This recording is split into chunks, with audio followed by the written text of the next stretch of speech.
E aí galera, tudo bem com vocês? Vamos aí para mais um giro de notícias sobre o Cruzeiro com questões importantes que têm movimentado o ambiente do nosso clube. Meu nome é Emerson Araújo, esse é o canal 6x1 e desde o início eu peço para você deixar o like no vídeo, se inscrever no canal caso ainda não seja inscrito e usar os comentários para opinar sobre cada um dos assuntos. Sempre lembrando que esse vídeo é feito com patrocínio do OneFootball, que nessa temporada está transmitindo de forma gratuita e exclusiva o campeonato alemão. Para acompanhar os jogos da Bundesliga é muito fácil, você só precisa baixar o app pelo link da descrição, ir na aba Jogos, depois na aba Assista. Aí é só escolher o jogo que você quer ver sem precisar incluir cartão de crédito nem nada. E como eu sempre lembro, o OneFootball é um aplicativo totalmente gratuito que está disponível tanto para Android quanto para iOS e o link para você baixá-lo está aqui na descrição desse vídeo. O Cruzeiro treina nessa tarde de segunda-feira e vai fechar a preparação para o duelo de amanhã, 9h30 da noite, Cruzeiro e Brusque no Mineirão, a partida que pode garantir para o Cruzeiro a pontuação de tranquilidade e a manutenção na Série B do Campeonato Brasileiro. Com o término da rodada 34, o Cruzeiro está em 12º lugar com 43 pontos conquistados, 5 pontos a mais que o Londrina, que é o primeiro time na zona de rebaixamento. Se vencer o Brusque, que tem os mesmos 38 pontos do Londrina, o Cruzeiro vai a 46 e afasta de uma vez por todas esse risco de rebaixamento à Série C. Segundo os matemáticos, com 46 pontos até existe sim algum risco de cair, mas é uma possibilidade realmente muito pequena, né? Até porque todos os times ali de baixo teriam que fazer um resto de campeonato absolutamente perfeito, o que não é muito provável que aconteça, até considerando que são times que naturalmente não são tão bons, né? Por isso que estão brigando contra o rebaixamento, e nesse aspecto, times que não são tão bons, a gente pode incluir o nosso. Vanderlei Luxemburgo divulgou a lista aí dos 23 jogadores relacionados para a partida sem grandes novidades. O Léo Santos, que cumpriu suspensão, volta ao grupo na vaga do Joseph, e de resto são os mesmos 22 jogadores na partida contra o Londrina. Cáceres, Keké e Zé Eduardo, que viajaram e foram cortados daquela partida, ficam de fora novamente, assim como Marco Antônio e Matheus Pereira, que seguem fazendo trabalhos no departamento médico. Fica a dúvida se o Bruno José será aproveitado ou não, né? Já que ele saiu mais uma vez machucado no último jogo, e eu até gostaria de falar um pouquinho sobre ele. De fato, ele está jogando muito mal, mas eu gostaria que vocês lembrassem um pouquinho quando aconteceu a queda de desempenho do Bruno José.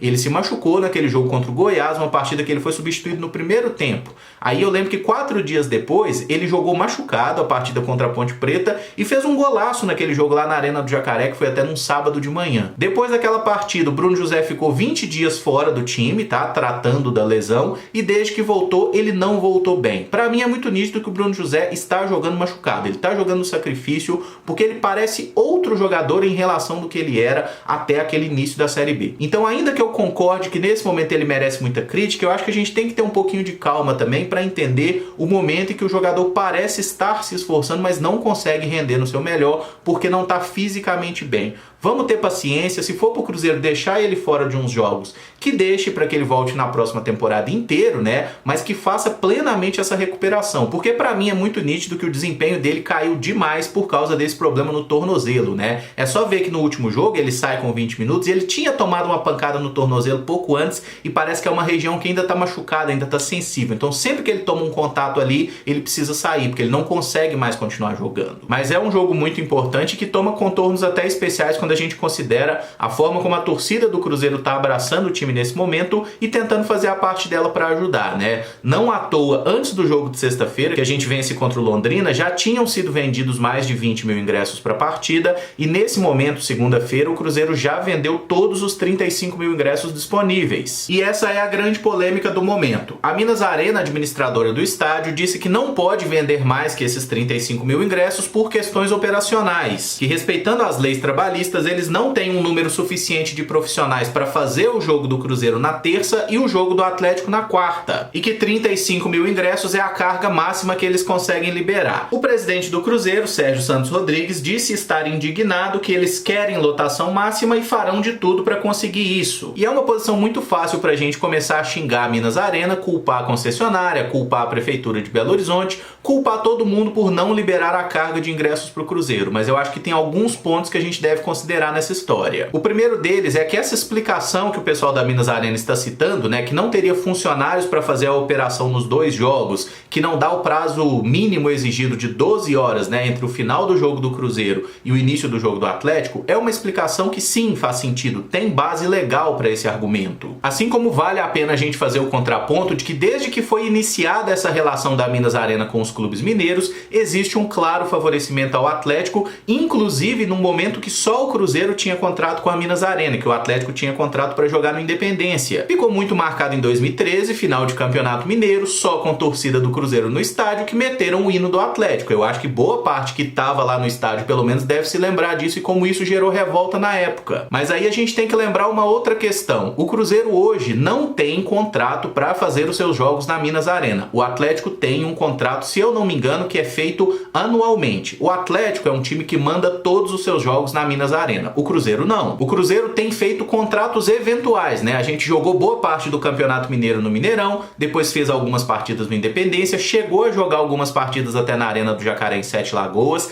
e a definição que o Cruzeiro jogaria no Mineirão, ela só saiu na quinta-feira da semana passada. Então, por mais que a gente se incomode nessa questão, quem é que a Minas Arena deve priorizar? O clube que eles têm um contrato fixo que manda todos os seus jogos lá, ou alguém que faz uma contratação para um evento específico? Nesse caso, é óbvio que eles vão priorizar o Atlético. E o responsável lá da Minas Arena citou que eles estão cumprindo ali aquela agenda programada. O jogo do Atlético, eles já sabiam que iria acontecer na quarta-feira, Atlético e Corinthians, já estavam devidamente programados para isso. O jogo do Cruzeiro apareceu na última quinta-feira. Não houve tempo hábil e, pelo que ele citou, né, não tem um número de funcionários suficientes para fazer os 2 jogos, justamente porque as pessoas que vão trabalhar no jogo de terça-feira não podem trabalhar no jogo de quarta. Basicamente é isso, e eu sinceramente duvido que a Minas Arena não tenha passado essa informação pro Cruzeiro no momento que eles se reuniram lá na quinta-feira, tá? E aí me leva à impressão que eu tenho sobre essa manifestação do presidente do Cruzeiro.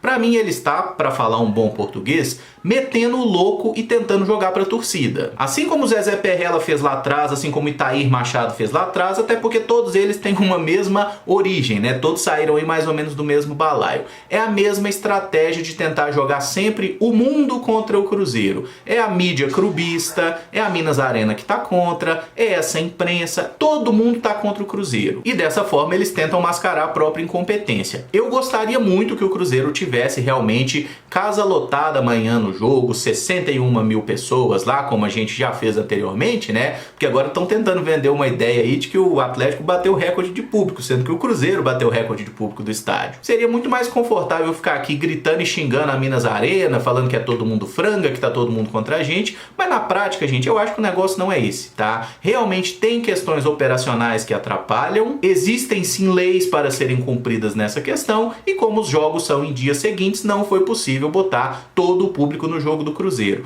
Ô Emerson, mas o nosso jogo é na terça, o jogo do Atlético é na quarta. Sim, gente, mas como eu falei, o Atlético tem contrato com eles, o jogo do Atlético já estava marcado há mais tempo, então é natural que eles tenham prioridade na cabeça da Minas Arena. Até porque ainda que as pessoas que tomam decisão lá na Minas Arena tenham predileção pelo Atlético, hipótese essa que eu não afasto, o que esse pessoal gosta é de dinheiro, gente, tá? Então pra Minas Arena seria ótimo se eles pudessem botar 60 mil pessoas na terça, mais 60 mil pessoas na quarta, que eles iriam ganhar ainda mais grana. Ou vocês esqueceram que a própria Minas Arena ganha comercializando ingressos, ganha no estacionamento, ganha nos bares, os caras ganham dinheiro em tudo ali. Então pra eles, quanto mais gente, melhor. É claro que tudo isso nos incomoda, é um problema logístico que é meio difícil da gente entender, né? Quer dizer, você tem um estádio aberto, você tem as pessoas querendo ir e os caras simplesmente não podem liberar mais ingressos. A gente fica puto, mas se a gente quiser entender a situação, a gente consegue. E se a gente não quiser que esse tipo de problema se repita, aí é o Cruzeiro que tem que buscar um acordo com a Minas Arena, ou para jogar lá de forma contínua, né, fazer todas as partidas no estádio, fazendo um contrato aos moldes que o próprio Atlético tem nesse momento, mas para isso é claro que a gente precisa também que a torcida do Cruzeiro compareça regularmente, porque como é público e notório, se você joga no Mineirão para um público pequeno, o clube toma um prejuízo muito grande. Se tem uma coisa que o Cruzeiro não pode nesse momento é tomar prejuízo. Mas se todo mundo tiver um pouquinho de boa vontade e principalmente de planejamento, né, algo que a gente fala muito pro dentro de campo e vale pro extra-campo também, pode ter certeza que esse problema não vai acontecer no último jogo da temporada e nem nos jogos do ano que vem. Porque ainda que todo mundo entenda a necessidade de se jogar no Independência para pagar menos, que se entenda até o Cruzeiro ir jogar em Sete Lagoas como foi, o Mineirão Mineirão é a casa do Cruzeiro desde que o estádio foi construído. A construção do Mineirão e o crescimento do Cruzeiro se confundem, inclusive, e eu não acho que a gente deva jogar fora toda essa relação construída por besteira,